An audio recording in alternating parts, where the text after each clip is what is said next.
I wanted to give you guys more of a flavor of what we can do with our newer Power BI reporting tools.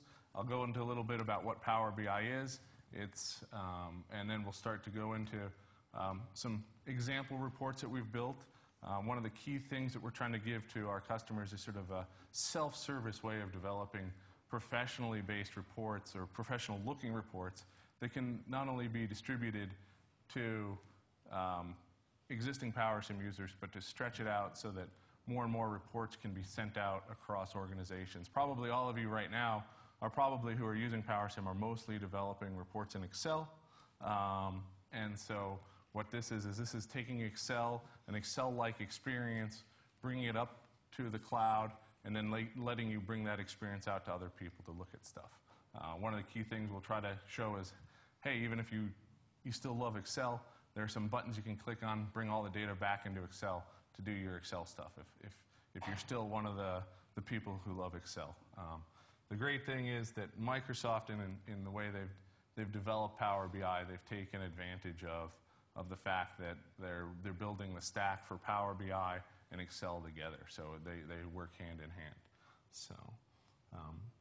And so just when I say BI, are people familiar with business intelligence as a general concept? I mean, it's a vague word that puts things out there. Just pulling up sort of various BI platforms out there in the world. Heather will be talking about Click later this afternoon. Click is up in the favorite quadrant for people to be in. We have other customers using Tableau, another one in the upper right. We've chatted with other people down here. Haven't spent as much time with them, but really, I mean, realistically, if you think about Power BI packages at this point, it is Click, Tableau, and Microsoft that come up in most talks. So we'll be talking Microsoft. Heather will be talking Click. I know that AES uses Click a lot. There are a lot of features in common with the folks, at least in the upper right quadrant of sort of the magic quadrants. So let me briefly talk about what Power BI is. It's actually not just one thing. It's a series or a collection of applications and services that work together. So one of the things we wanted to do was we could have built a standalone package that just reported on Ascend results, just that in and of itself. But as probably everybody who's built reports with Ascend stuff, you're always grabbing data from other sources too, because you have in-house information that you want to integrate in with output PowerSim results. So there's a lot of stuff that's integrating in. So we wanted to integrate with a platform that lets everybody get that information together. So again, if we look at what's Microsoft Power BI, we can gather hundreds of data sources. Another great thing is for years, and Keith led the charge on this at the beginning, we've built all of the core reporting stuff, and you've probably heard us refer to this as in the cube, right? So that's a SQL Server analysis services. And so Power BI in particular just integrates with that without even any it's a perfect match. It's a perfect match. They've built that in. So putting Power BI on was really easy. I mean, Heather, I'm not going to pick on Click. I've told Heather that Click has some advantages over Power BI still, but getting to the cube data is not near as easy using Click as it is in Power BI. But there are some things in Click you can do that you can't do in Power BI yet, so there's a trade-off. Power BI has a Power BI desktop. This is sort of the core. This is where your Power users will develop and really build out reports, and then they'll publish those reports out to the Power BI service. The Power BI service is up in the cloud, but the nice thing with it is it has all these gateways that are built right in.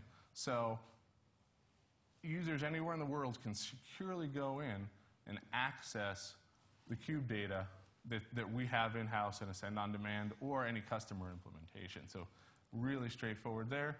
And again, that's that access thing.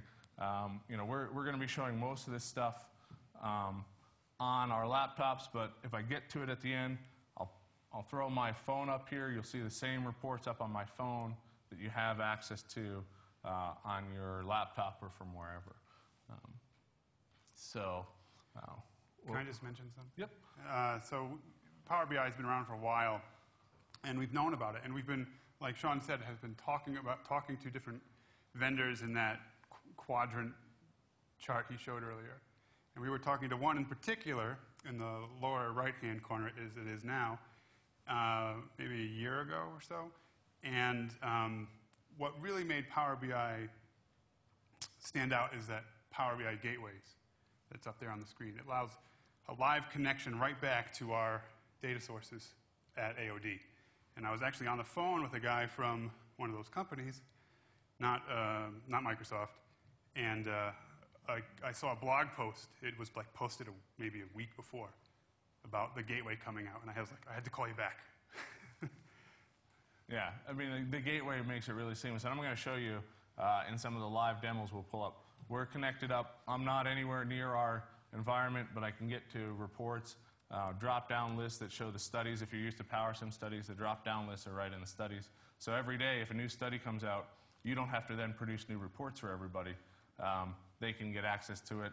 Now, I know that a lot of people do go through a review process as well, so that may still be part of the process because you don't want to have sometimes everybody in the company looking at a report before you've had a chance to look at it at a level. So I'm going to go to my last slide, and then we're going to go to live stuff.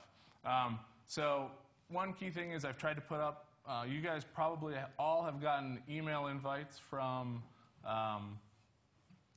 Christy over the last day or two to the SharePoint site that we set up for this conference. It was a little bit last minute the way we set it up. I do apologize. That has all the presentation materials in it. You'll also look in the news section now. This morning I just posted up some live links to some of the examples I'm going to be showing today. So you all can get on your phone, your laptops, pull those up, look at them. I haven't put all of them up because the live connection ones to our Cube servers, they have a security layer built in that I can't get around, which is great. You can't give secure data out to somebody who doesn't have access to it. So what I've done is publish some of the results that are not secured just for you guys to look at the results. So either go to this site. I think you guys got an email invite. Go to the main page on that site. Go to the news section. I tried to shorten it up here. There's also a QR code here. If people have QR readers, that'll take you also to the same site. So what I'm going to do now is I'm going to go through, show a few live reports here. If my computer decides to behave. And then what Keith is going to try to do, and I'll try to give myself 6 minutes to go over slides, and then Keith is going to have 10 or 15 minutes to show you how easy it is to build to that. So now, just try to figure out why I lost my screen here. There we go, duplicate.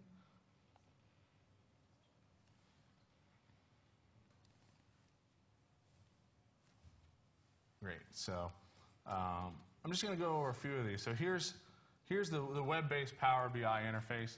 I'm not going to go over the desktop. Keith will go over the desktop. I think you guys may have seen this morning. Allison, did you show this morning? So I won't spend too much time on this one. But again, this is a live report where we can go here, we can click on it, updates all of the charts on the upper right based on what you've selected on the left. We can see it's just pulling it all down in here. We can switch around again. This is hourly data, or minutely data, is it, Allison? 5-minute data. So you can go into this stuff, drive through all of this, look at all the results here. It has all the details. And again, this is all reports that are relatively easy to make. I don't think we spent more time on design concepts than actually getting the results up there. Any and all data that's in the system can be shown here? So any and all data, the one thing that there is a little bit of a limitation, if you're hooking into a live cube from PowerSim, that data then is restricted to only the data that's in that cube because of the security levels right now. There is, again, Microsoft is pushing Power BI faster than they've ever pushed any other product that I've seen. Every month they have new releases. Every month they have new features. So that's been a feature request that's been asked about to mix that. They're trying to figure out the security model because the one thing that Microsoft is trying to do here is not only manage the visualizations, but the whole security model is built in behind it. So that's one reason why we're pushing towards Power BI as compared to, let's say, doing it ourselves, because that security model is a whole other layer that we'd have to build. Microsoft's handling that security model. So this is another new application we're developing called PowerFlex. Gary, I apologize if this has been shown or not yet, but basically this allows you to look at how much regulation you need with different solar penetration levels. So real quick, we can just say, hey, what happens to our regulation requirements, our ramp up, ramp down requirements as we add different levels of solar into the system. And then the key thing here is it's also showing you sort of a minutely level scenario of what's happening so that you can sort of visualize the analysis that's happening as we move through time into PowerFlex. I think, Gary, we're going to be talking about this later, maybe tomorrow, or my plan wasn't for this talk, it wasn't going to be going into the real content here, because I have about half an hour, and what I wanted to give you guys a flavor of is you can use Power BI or Click, for example, to quickly develop reports that can be sent out that gets you outside of that building every report in Excel, but makes you stay comfortable in that Excel space. So. You know, Sean, I'd add to this one, PowerFlex looks at adding different renewables to a portfolio and how that impacts your reg and ink requirements. Important components of, hey, you add more renewables, you're going to have integration dimensions that you have to account for. In a public setting, in a lot of regulatory proceedings, we've had to furnish PowerFlex results, and this is just simply, you give somebody a link, and they're there. And it's just more modern, a lot easier. It's an easy way to fill data requests from a commission.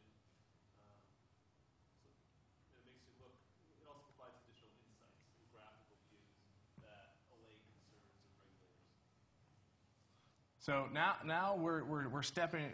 Those two reports were smaller applications, standalone PowerFlex, and then our battery evaluation software. This is now actually a live connection that's going from the Power BI servers in the cloud down to our Cube servers, and where we can actually take a PowerSim study, and this is a PowerSim study result, and we can layer in and layer out the different hedges that are part of this portfolio. So if you wanted to have traders be able to figure out what's the impact of adding a 50 megawatt deal into our portfolio, in this case we only have two. We have a 50 megawatt contract that we can throw in and 150 megawatt. But basically, they can go ahead and say, okay, well, I'm going to layer in a 50 megawatt deal into my contract. How does that change my profiles, my net position, my net revenue changes on the portfolio? And I can take out all of the trades together so you can see it a little bit bigger here. So it lets them quickly layer on different hedges into the portfolio. You could also layer on different loads if you were managing retail loads in your portfolio. You could add those in or out and see how that impacts your portfolio. So again, I'm not spending too much time going over the guts of this, but this does take a little explanation.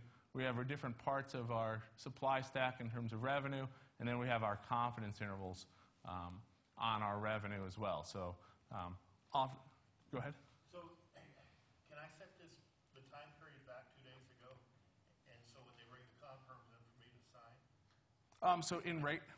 So in regular PowerSim, what would happen is that typically, and there are other folks who do this, PowerSim's running every day, has all the studies already in there. And what you would have is you would have sort of pre-loaded in the results, from 2 days ago that would have your portfolio as of 2 days ago with some additional generalized trades that you could put in or out there. So I can get, before I sign that confirm, I can check off when did it look before and now what does it look like? Yeah, exactly. So, and often, depending on how customers run things, sometimes people run studies every day. Sometimes people run them once a week. It depends on the general use in that customer space as to what they're doing with PowerSim.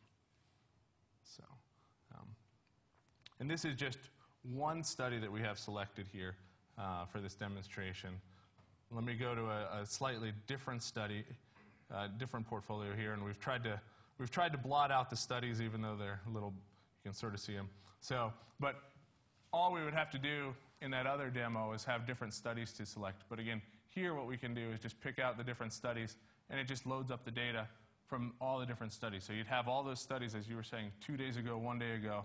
You can go back to any study that you have in the cube in PowerSim. You can go back and you can do your analysis. And Keith, I'm a little behind, so I'll catch up one more thing, and then we'll get over to making a report in a second. One thing that often comes up, and this is getting into the more geeky side, there are people who like to do graphs, like to get more complicated than you may want to do just in Power BI. Power BI has natively built into it the ability to build graphs using R. So you have a lot of analysts coming out of school. They know R. They want to build fancy stuff in R. Right here, you notice I just selected that. My chart that I built in R just changed. So it dynamically rebuilds things in R. Go ahead. It's not just the charts that you can do in R. It's everything in R that you get. So you can do all like lightweight analysis on the front end with R. And when Sean's clicking around, it's actually changing the data set that it's sending to R. And R is recalculating and producing this output result based on the filters. Yeah, and part of this started, I mean, Gary came to the team early this year and said, hey, you know, some intern or somebody had this really cool plot he built in R. And we're like, okay, fine, this isn't the really cool one, but you know, he said, but I need something that can build these plots exactly like this. And we said, okay, here you go. You know, so there's a big platform that's built in here. There is also talk about, and it's probably going to happen, you know, taking also Python, let's say, and having that natively executable inside of Power BI. Again, from a security model, that's the great thing. Microsoft is taking care of that because both R and Python, if you don't build it right, can be an insecure method. By nesting it inside of Power BI, that's captured. So, okay, well, so Keith, I'll let you get jumping in here on how to build from scratch in 10 minutes. Technically, I think you may have some things staged. So yeah, I did stage view, more for mercy than for time savings. I'm sure no one wants to see every click, but okay, just minimize a few things here. So Sean was talking earlier about the Power BI desktop application, and that's what you see here. This is it runs on a desktop environment. It's not in the cloud. It's not on the web.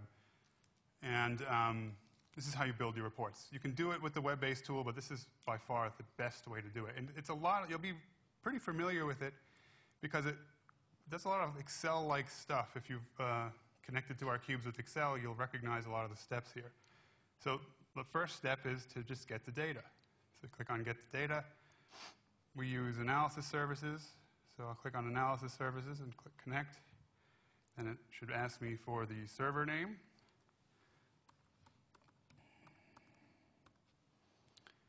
And then I'll select what cube I want to use. And I'm going to kind of rebuild one of the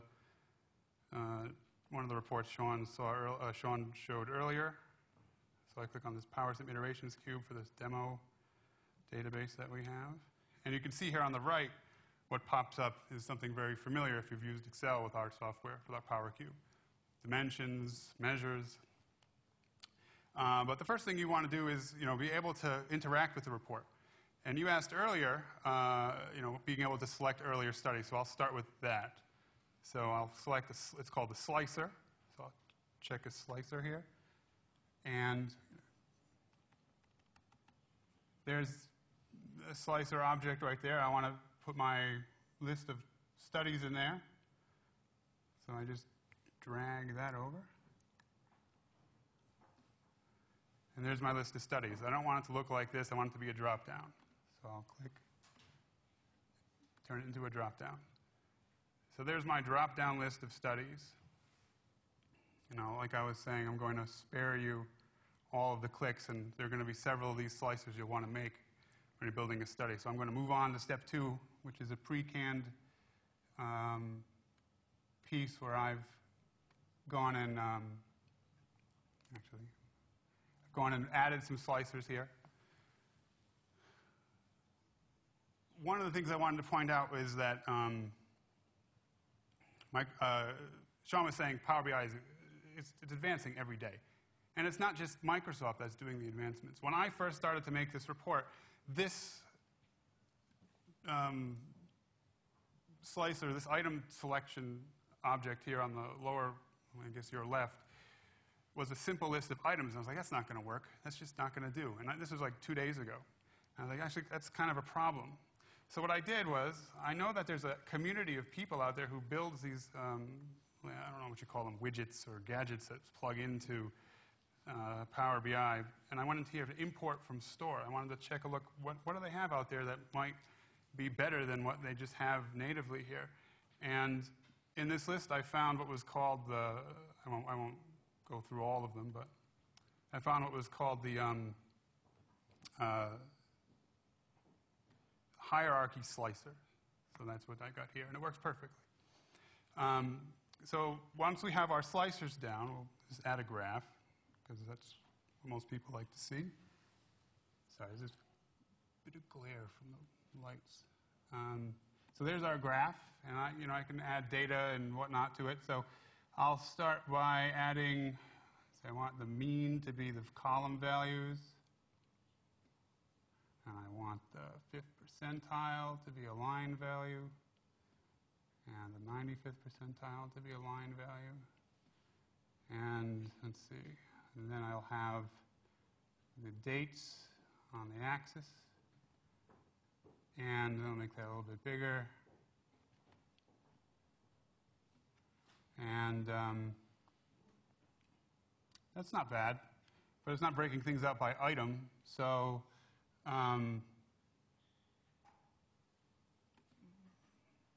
so that's just column data series here. So I'll grab the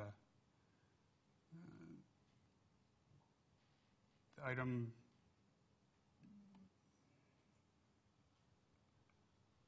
object there.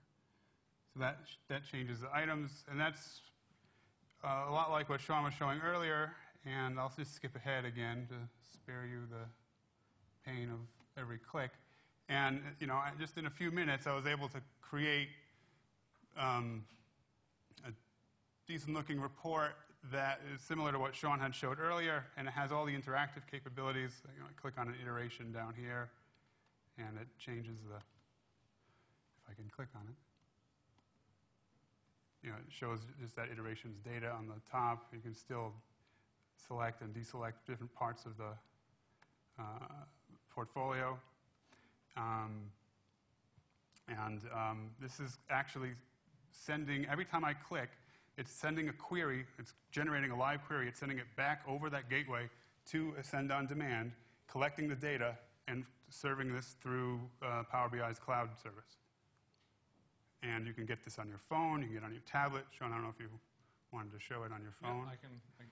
But, so, as it stands with the Send right now, can you access the server not being on demand through the remote desktop? So access this. So you can get your results. So Keith can publish this up to PowerBI.com. Okay. Right? And then anybody, the way it's implemented right now, there's not cross-domain security built in.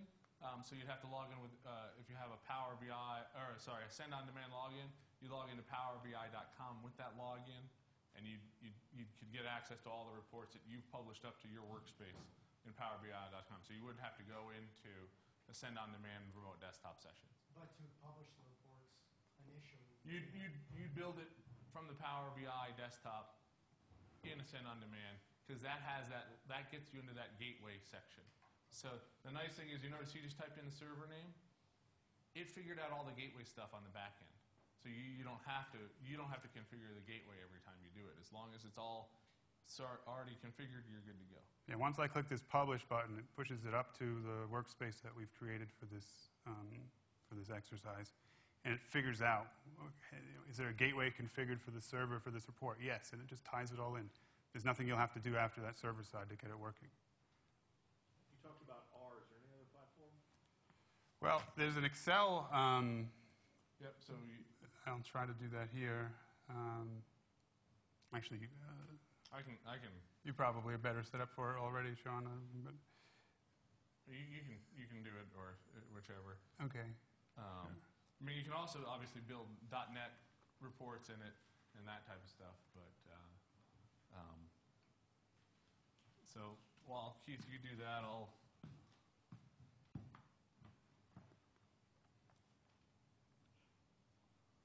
Where'd you end up going? No. I can show that at the end here real quick. Okay. But there's a button that you can select when you're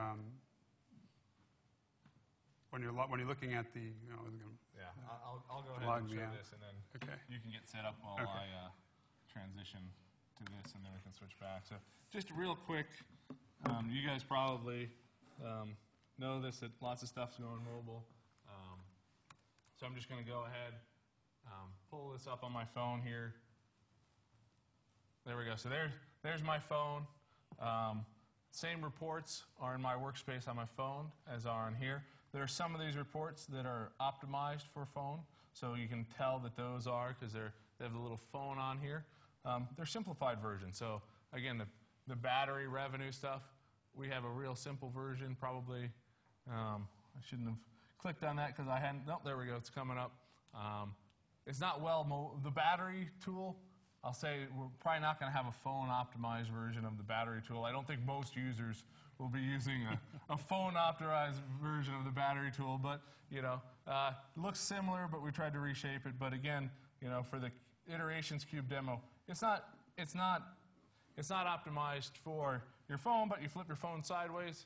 This looks almost identical. The Geo one is a good phone one too. Yeah, I'll go to the Geo one, but the same activities we just did earlier where we're taking in hedges, taking out of hedges, they're right on the phone. Let's say that I'm a guy who wants to go, I see an issue here. I just hit the little annotate. I can circle it. I can say, oh, there we go. I was going to try what's happening, Gary, but I won't. But I'll just, I can circle this, and then I can say, okay, I need to send this out because I see a problem. I send it out to Gary. He goes ahead. He gets my annotated notes on that issue so that he can go and look at it. So again, it's sort of lots of this stuff is sort of built in for user interactions and that type of stuff. The one weird thing is that this annotation feature, not that it's cool for demos, but the problem is that they don't have annotation in the web app yet. I'm sure they're going to add that soon. I guess they don't think that everybody has touchscreens yet for their laptops, but I'm pretty sure that is a feature that they're going to be changing soon. So Keith, did you want to switch back real quick here?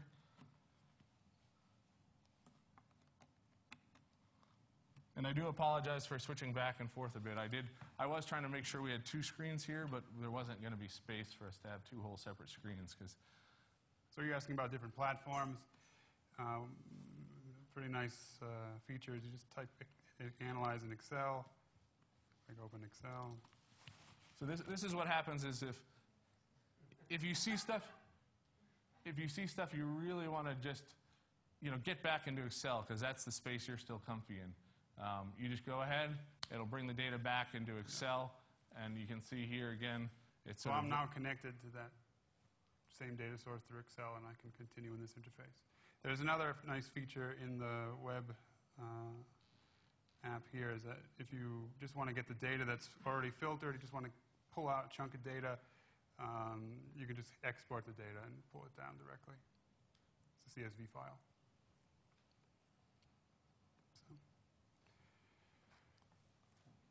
So I guess that's everything we had. Any questions? I guess I'll cover two things here. For existing Ascend On Demand users, the only thing needed to get you guys working with us immediately is to migrate you to a new SQL Server for your cube. And then you're live connected in. Ascend On Demand is all equipped already for Power BI. The licensing is pretty straightforward. The full Power BI desktop to be a Power user is $10 a month per user. As other people who have click licenses can tell you that's a pretty cheap deal for that. Microsoft is working on new pricing models based on customer feedback. Their latest pricing model is more of a Power BI embedded, where if you have infrequent users, you spend a little extra time building it into an embedded form, and it's $5 a month per 100 report views. So again, lots of times you have users who aren't looking at reports too often, and having 100 report views for $5 a month is not near as much as having to do larger site licenses for products. So, yep. When you send it out on the web app or mobile app, can users make and save changes, or is it just locked and they can look at different selections but not necessarily save the underlying data? So if they have access, if they're depending on their membership level in the workspace, they can go ahead and they can edit the whole view of it. Or they can pull the report down. Or they can pull the report down and save it as a local copy. So that would be saving it as a local click file would be your equivalent. Can you lock it down so they can only make different selections but not actually save Yep. base changes? Yep, exactly. So each workspace starts out with an administrator, and then that administrator, such as Heather, you could say, okay, I trust Padram to do it, but I don't trust Amaya. So Amaya is going to have Amaya's going to only have the access to change and select queries there. The other nice thing that you can do when you're building and this is just like in Click, you can save all sorts of bookmarks. So you can build a storyboard of bookmarks where you can point people to, hey, this is the key stuff you want to look at, and you can bookmark all the different key features or key highlights you want them to see. So you guys are familiar with bookmarks. Probably most people are familiar with the concept of bookmarks. It's just sort of highlighting a spot and saving it so you can get back to it. So, other questions?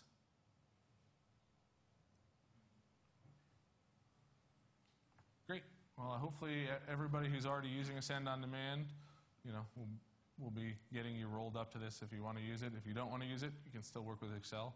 But I think there's definitely a large push to move people to this next layer here. So, thanks.